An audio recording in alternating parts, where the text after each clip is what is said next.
కర్ణాటక రాజధాని బెంగళూరులో time bomb పెట్టిందెవరు? కరెక్ట్గా కేఫ్లో రద్దీగా ఉండే సమయంలో బాంబు పేరటం వెనుక కుట్ర ఏంటే? ఇది ఎవరి పని? ఉగ్రదాడా? కర్ణాటక రాజధాని బెంగళూరు ఒక్కసారిగా ఉలిక్కిపడింది. మీ బిజినెస్ విస్తరించాలనుకుంటున్నారా? మార్చి 16-17 హైటెక్స్ లో ఫ్రాంచైజ్ ఇండియా బిగ్గెస్ట్ ఫ్రో ఎక్స్పో. శుక్రవారం మధ్యాహ్నం నిత్యం రద్దీగా ఉండే ఫేమస్ రామేశ్వరం కేఫ్లో బాంబు పేరటంతో ప్రజలు బెంబేలెత్తిపోయారు. ఈ ఘటనలో ప్రాణ నష్టం జరగకపోయినా 9 మంది తీవ్రంగా గాయపడ్డారు. ఘటనపై రాష్ట్ర ప్రభుత్వంతో పాటు కేంద్ర ప్రభుత్వం రంగంలోకి దిగింది. బాంబు వెనుక కుట్రను తేల్చే పనిలో దర్యాప్తు సంస్థలున్నాయి. అయితే బాంబు పేరుడు పక్క ప్లాన్ ప్రకారం జరిగినట్లు అధికారులు నిర్ధారించారు. సీసీ ఫుటేజ్లో బాంబు పెట్టిన వ్యక్తిని గుర్తించి అతడి కోసం తీవ్రంగా గాలిస్తున్నారు. ఆ నిందితుడి ఊహా చిత్రాన్ని అన్ని పోలీస్ స్టేషన్లకు పంపించి సెట్ చేయాలని ఆదేశాలు జారీ చేశారు.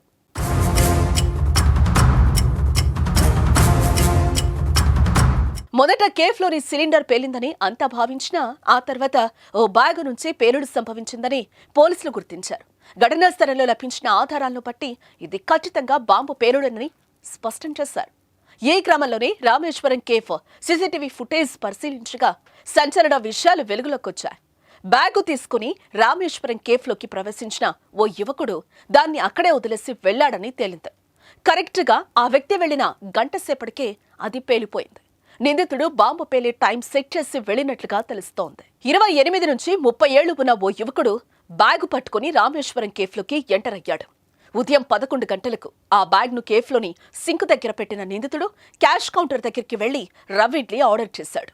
అయితే టిఫిన్ తినకుండానే బ్యాగ్ అక్కడే పెట్టి కేఫ్ నుంచి బయటకు వెళ్లిపోవటం సీసీ కెమెరాల్లో పోలీసులు గుర్తించారు. ఇక ఆ నిందితుడు కేఫ్ నుంచి వెళ్లిపోయిన తర్వాత కాసేపటికే పేలుడు సంభవించింది. అయితే ఆ బ్యాగ్లో టైం బాంబును పెట్టి దాన్ని సరిగ్గా గంట సేపటి తర్వాత పేలేలా టైం సెట్ చేశాడని అనుమానిస్తున్నారు. అత్యాధునిక పేలుడు పదార్థం ఐఈడీ వల్లే ఈ పేలుడు సంభవించిందని బాంబ్ స్క్వాడ్, ఫోరెన్సిక్ ల్యాబొరేటరీ, జాతీయ దర్యాప్తు సంస్థ బృందాలు ఒక ప్రాథమిక అంచనాకొచ్చాయి. అది బాంబు పేలుడేనని స్పష్టం చేశారు. మరోవైపు ఘటనా స్థలంలో బోల్టులు, నట్లు, కరెంటు తీగలను దర్యాప్తు అధికారులు స్వాధీనం చేసుకున్నారు. ఈ పేలుడుకు సంబంధించి నేషనల్ ఇన్వెస్టిగేషన్ ఏజెన్సీ ఎన్ఐఏ అధికారులు రంగంలోకి దిగారు.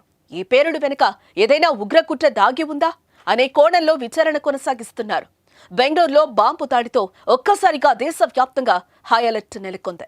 హైదరాబాద్ వంటి ప్రాంతాల్లో పోలీసులు ముమ్మర తనిఖీలు చేస్తున్నారు. రద్దీగా ఉండే ప్రదేశాల్లో తనిఖీలు నిర్వహిస్తున్నారు.